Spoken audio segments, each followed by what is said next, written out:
I lost an eye to the war, but the memories never stopped looking back at me. My name is Saburo Sakai, fighter pilot, Imperial Japanese Navy. Once, I believed the sky belonged to us. Now it's 1962, and I sit in a quiet hall in Tokyo surrounded by men I once tried to kill. The air smells of dust, paper, and old uniforms.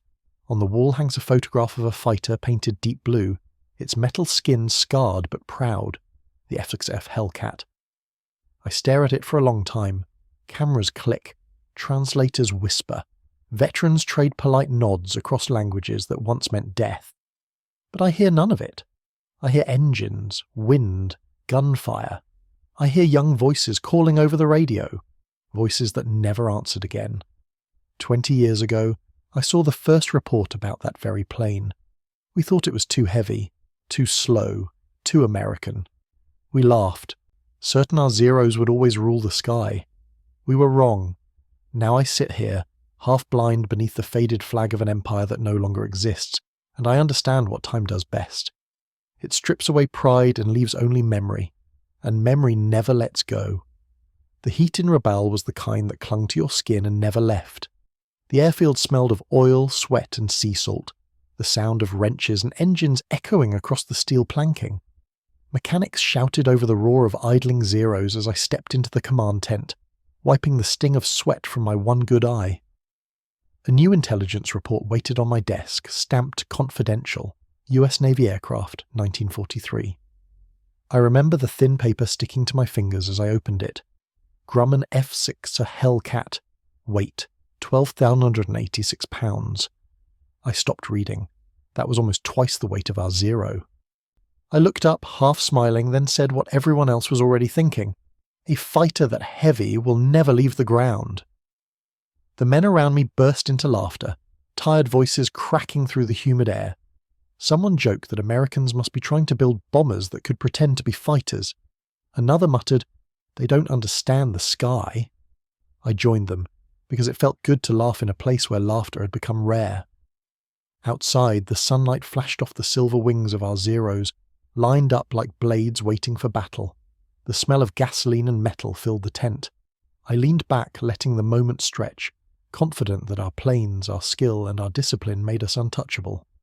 When the laughter faded, I folded the report, left it on the table, and walked out into the noise of the flight line. I didn't look at it again. None of us did.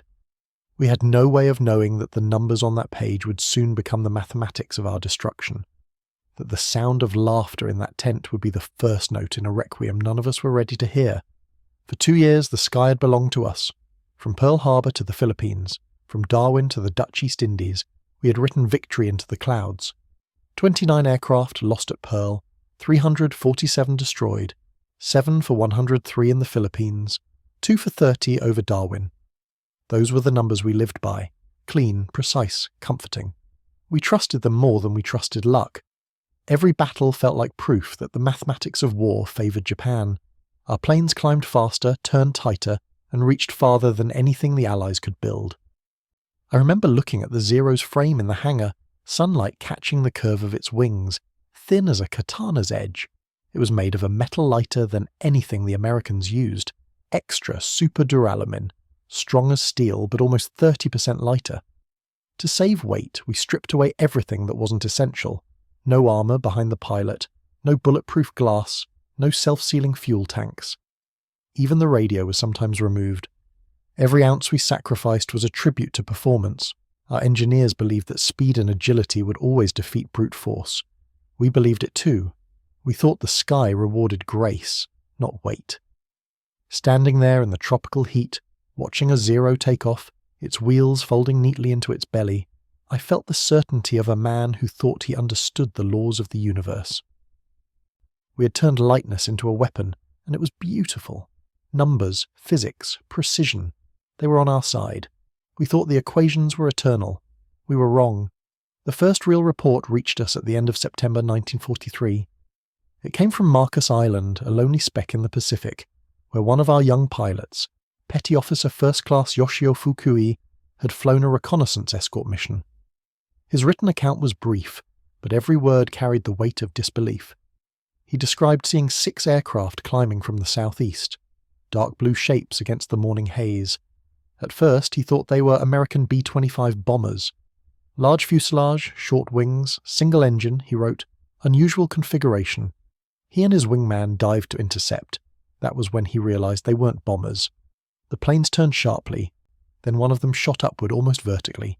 Its climb rate was impossible. 2,000 horsepower, our intelligence officer whispered when we read it. 700 more than the Zero's engine could ever give. Fukui tried to follow but felt his airspeed bleed away. The enemy machine reached 15,000 feet, then performed a maneuver we had never seen. A hammerhead turn. It dropped straight down from the sky, right onto Fukui's tail. The American opened fire at 400 meters, the report said. 6 machine guns. Volume of fire, unprecedented. 17 hits in 3 seconds. The Zero shuddered under the impact. Fukui barely escaped by spinning into a dive, his aircraft riddled with holes, his radio dead. His wingman, Petty Officer Second Class Masao, never returned. Nor did the reconnaissance plane they were escorting. When the damaged Zero limped back to Marcus Island, its skin-torn landing gear locked halfway, the ground crew stood in silence. I read the report that night under the yellow light of a lantern. The paper trembled in my hand, not from the wind, but from something else. A feeling I hadn't known in years.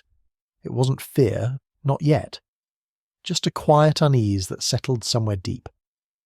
I folded the report slowly, placed it on the table, and stared into the darkness beyond the tent flaps. The laughter from Rabaul felt far away now. My smile, once easy, had begun to tremble. October 5th, 1943, Wake Island. I still remember the report number. 252nd Air Group, Lieutenant Yoshio Shiga commanding. The words on the page were calm, official, written by a man who had seen the impossible and didn't yet know how to name it. That morning, 12 Zeros climbed through the thin Pacific air to intercept what they thought was another nuisance raid. For months, American carriers had struck and disappeared before we could reach them. This time, the sky stayed still. At 20,000 feet, they sighted 12 fighters below, dark blue and tight in formation. We held every advantage, Shiga wrote. Altitude, position, surprise. He gave the order to dive. The Zeros fell like silver blades through the sunlight. Below, the American formation didn't scatter. It didn't even turn. The first burst of 7.7mm fire sparked harmlessly against their fuselages. Armour, 212 pounds of it, covered their pilots. Fuel tanks, 250 gallons, self-sealing, swallowed the bullets without flame. We exhausted our ammunition, the report continued. They kept climbing. Then the counterattack began. The Hellcats rose toward 25,000 feet, engines roaring with a deep, heavy sound. At that altitude, our own engines gasped for air. Their power doubled as ours withered. They came down like hawks on sparrows, 6 guns blazing, fast, deliberate, methodical. 8 Zeros were shot down. Not a single Hellcat was lost. When I finished reading, the tent around me felt smaller. The smell of oil and canvas hung heavy in the air. For the first time, the numbers were backward. I stared at the last line of the report until it blurred. Enemy losses, none. That word, none, felt heavier than any armor plate. I closed my eyes and saw the sky at Wake Island dotted with falling shapes. Until that day, we had believed that weight was a flaw, that strength came from lightness and precision. But in that moment, reading the words of men who had not returned, I understood. The weight we mocked was not their weakness. It was their strength. By November 1943, the tone of our briefings had changed. The laughter was gone. Lieutenant Commander Tanimizu, one of our most respected aces with 32 victories, gathered the pilots of the 204th Air Group inside a dim operations hut at Rabaul. His voice was low but firm. "Forget everything you know about air combat," he said. "The Americans have changed the rules. They no longer fight like warriors. They fight like executioners." We listened in uneasy silence as he described a new way of fighting, something they called energy tactics. Instead of turning and circling like we did, the enemy climbed high and struck from above, diving fast, shooting once, and then pulling back into the sky. They never stayed long enough for us to use our agility. They worked in pairs, one high, one low, perfectly coordinated through constant radio contact. "When you fight one," Tanimizu said, "another is already behind you." The words felt like prophecy. Soon the reports began coming in from every front. Squadrons ambushed out of clouds, formations destroyed before they could even see their attackers. One report came from Lieutenant Kamachi, who survived by luck alone. "We were climbing through cloud," he wrote, "when the attack began. No warning, no visual contact. The Hellcats came from above, diving directly on our course, perfectly positioned." He later learned the truth. The Americans were using shipboard radar to guide their fighters from 50 miles away. They knew our altitude, our direction, even our formation before we ever reached them. We still relied on eyesight, scanning empty skies until it was too late. That night, as I studied the reports, I realized our pilots weren't just outnumbered, they were blind. The Americans fought as one machine, each pilot a moving part in a vast system we couldn't see. We, who had been raised to fly like lone samurai, were now facing something colder, more mechanical, and far deadlier. The next time I flew, I looked up into the clouds and understood the truth Tanamizu had tried to teach us. We were blind men fighting enemies who could see in the dark. By early 1944, the sky no longer belonged to pilots. It belonged to statistics. The old training schools that had once shaped warriors now turned out boys.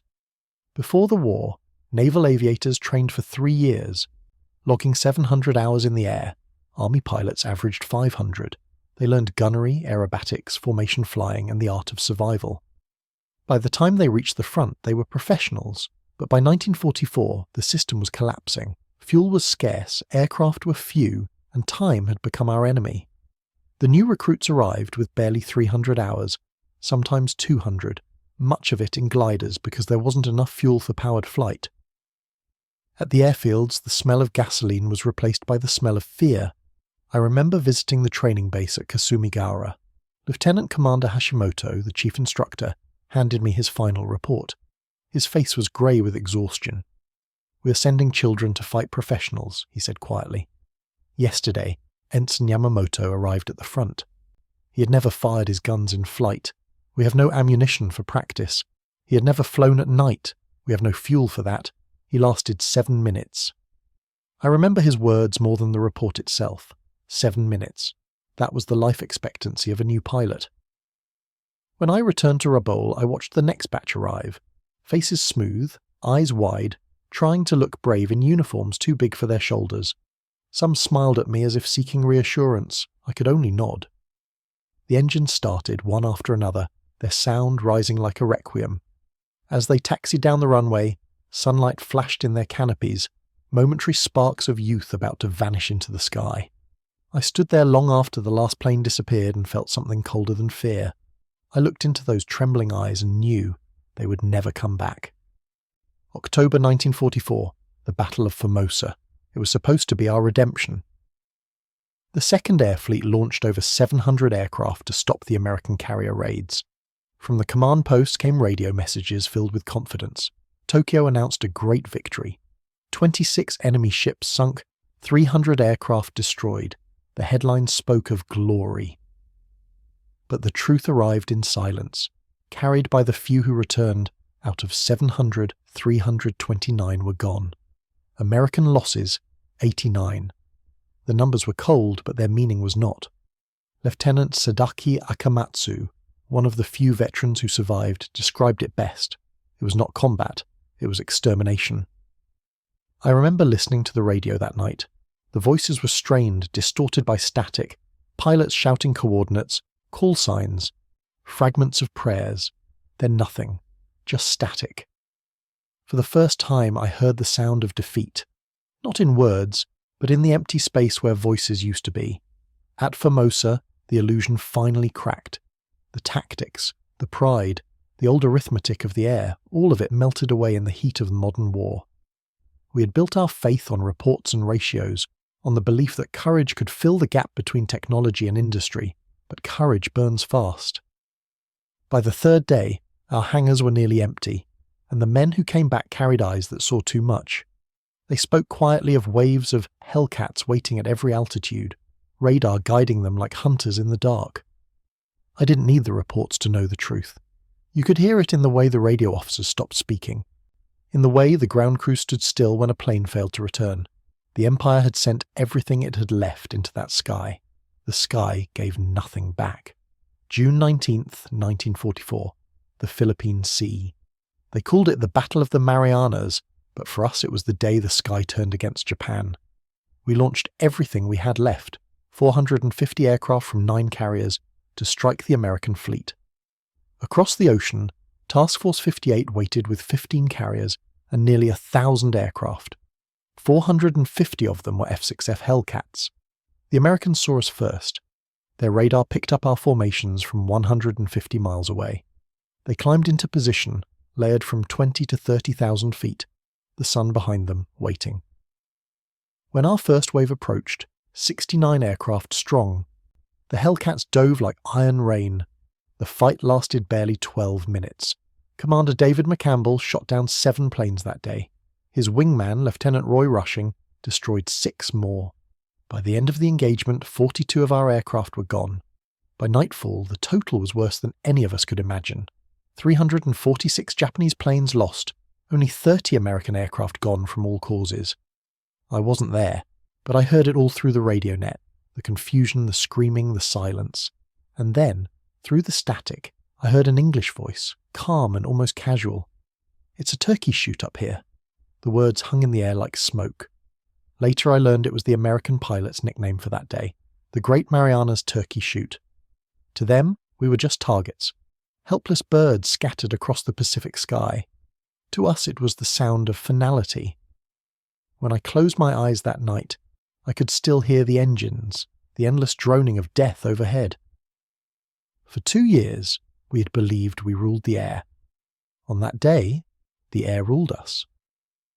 October 24th, 1944, the Battle of Leyte Gulf. The sky was a furnace, streaked with black smoke and burning oil. 7 American Hellcats from the carrier Essex rose to meet a force of 60 Japanese aircraft heading toward the fleet.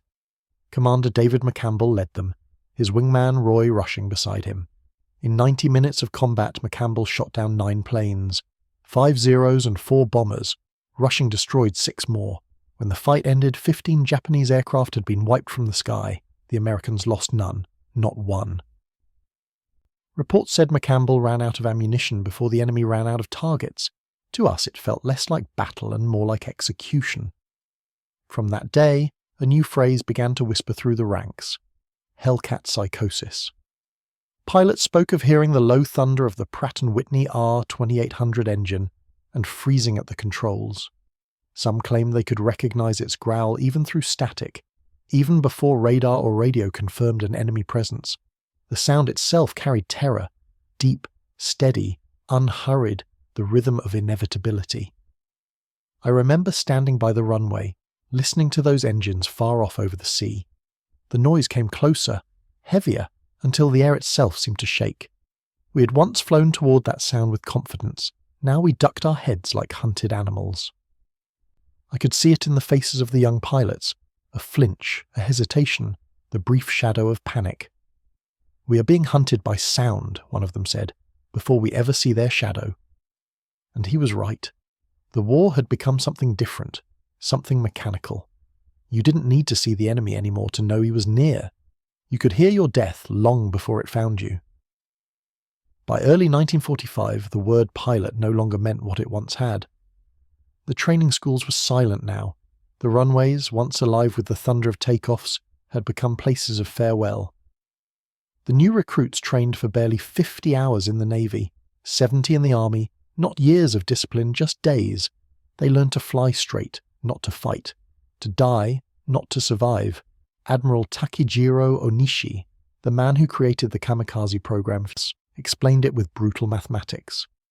If a Zero attacks a carrier conventionally, probability of success is 0.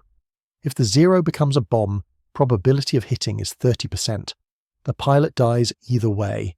At least as a kamikaze, his death has meaning. We all understood what he meant, but that didn't make it easier to accept.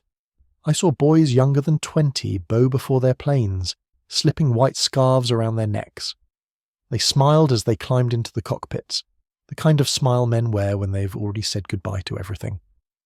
I tried to speak to one of them once, a soft-faced boy from Kyushu who had never flown beyond the training fields. He looked at me and said, "Sensei, I will hit them. I promise." Then he bowed again and walked toward his plane.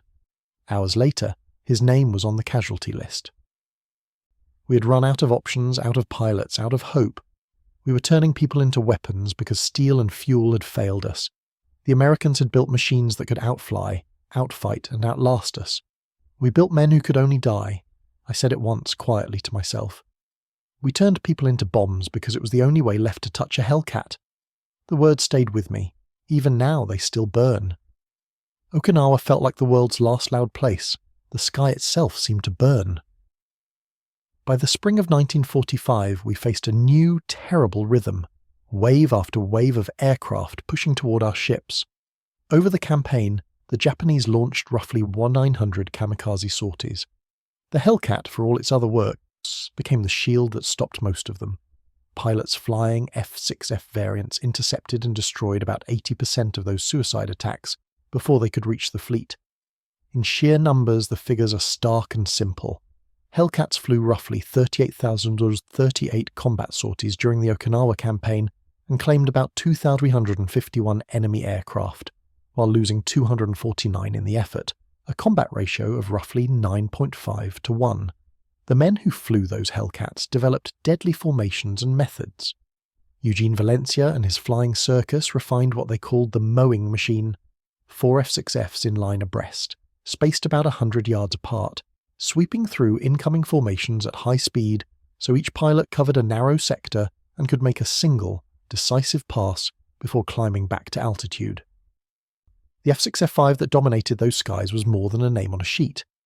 With water injection bumping power toward 200 horsepower, a K-14 computing gun sight that helped aim under stress, and a structural tolerance that let the airplane handle up to 13 Gs in extreme maneuvering, it had the tools to make the tactic work repeatedly. I remember one small, ugly luck that saved my life. In one brief fight, a Hellcat pilot forgot to jettison his drop tank before engaging. That tiny mistake made him slower on the first pass, and in the confusion I slipped away. I tell that now because survival often felt like the sum of chance and skill. Looking back, the numbers tell the story. Sorties, kills, losses, but the picture was blood and smoke, pilots shouting, decks slick with fuel and salt. For those of us on the receiving end, Okinawa was where the old rules finally broke, where industrial firepower and new tactics combined to make the sky a barrier, not a battleground we could simply master by courage or skill alone. When the war finally ended, the numbers arrived before the silence did. They came in columns and ratios, cold and perfect, yet each one carried the weight of thousands of lives. The Hellcat had destroyed 5,223 enemy aircraft in aerial combat, and lost only 270, a kill ratio of 19.3 to 1. 305 of its pilots had become aces, accounting for nearly 75% of all US Navy air victories. On our side, of the 18,000 Japanese naval aviators who had taken off since 1941, fewer than 100 combat experienced pilots were still alive by August 1945. The rest were gone, scattered across the Pacific like ashes. I remember reading the final casualty summaries in disbelief. Names I'd flown beside vanished into lists, reduced to numbers that looked clean but felt unbearable. Hiroyoshi Nishizawa, our greatest ace, died in 1944, not in combat but as a passenger on a transport plane shot down by Hellcats. Minoru Genda, the brilliant mind who once helped plan Pearl Harbor, was still alive when the Emperor's Surrender broadcast played in August 1945. He listened to it at Atsugi Airfield, surrounded by silence. I was there too. The runway was cracked, the hangars half collapsed. Around us stood aircraft with no fuel, their engines empty shells. The few men left were boys, barely trained, faces hollow from hunger. The wind blew dust across the field, carrying the smell of burnt rubber and metal. I walked between the wrecks, my boots crunching on broken glass, and stopped in front of what used to be my fighter. I could still see the faint outline of the rising sun painted on its wing. I didn't feel pride, only exhaustion. Around me, the Empire's last breath was fading. Numbers, reports, ratios, they all said the same thing. We were finished long before we understood it. I stood on the Atsugi runway, surrounded by wrecks and children, and realized that even the air had stopped believing in us.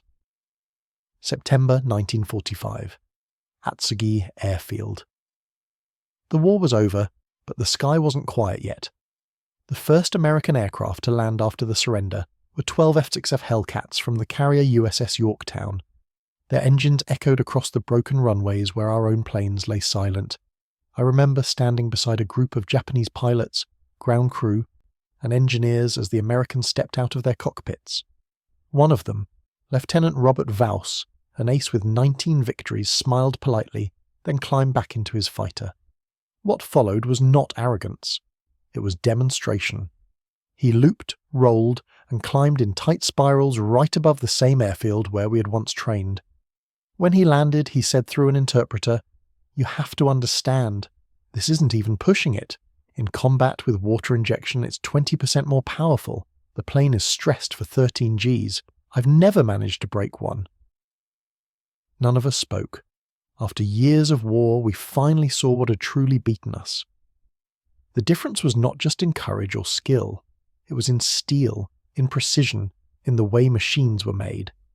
Professor Jiro Horikoshi, the man who had designed the Zero, later studied a captured Hellcat and wrote, "Their R2800 engine contains 2,284 precision-machined parts, each interchangeable with any other engine.